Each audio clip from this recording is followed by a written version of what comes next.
เจริญสุขเจริญพรออกตนญาติโยมมื้อนี้เฮาก็สิมาตัดอันนี้เนาะตัดท่อฮักพอดึงไดขึ้นมาแล้วมันฮักพอกระเจ้าบ่ได้มัดใส่ไดเนาะกระเจ้ามัดใส่ท่อแล้วเฮาก็คัดออกแล้วเนาะตอนนี้ก็คัดออกแล้วเด้อนี่ยังแต่รอถ่าเอาของงอมาซบใส่ตัวนี้แล้วก็เอามีปิดเปิดอยู่นี้เพราะว่า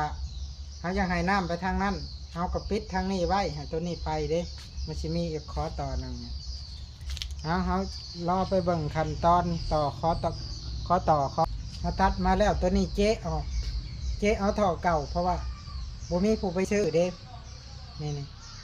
เอาเล็กเอามีดคอยจิ้มเอาตัวเก่ามันขาดนะคอยจิ้มทีละหน่อยจนได้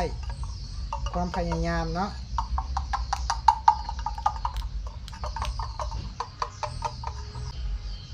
เดี๋ยวมาใส่กันเลย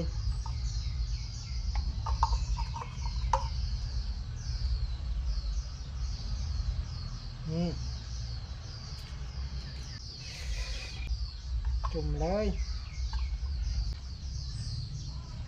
ก็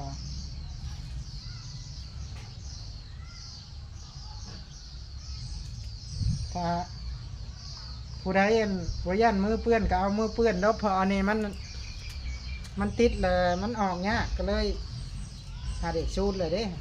ว่าดีนี่เขาสิเปิดทั้งนี้เนาะมันเปิดง่าย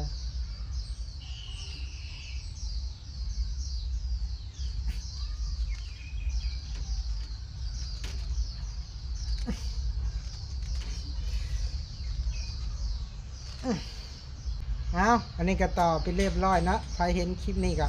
ฝากกดไลค์กดแชร์เด้อขอให้เป็นบุญเป็นกุศลเด้ออาสาธุ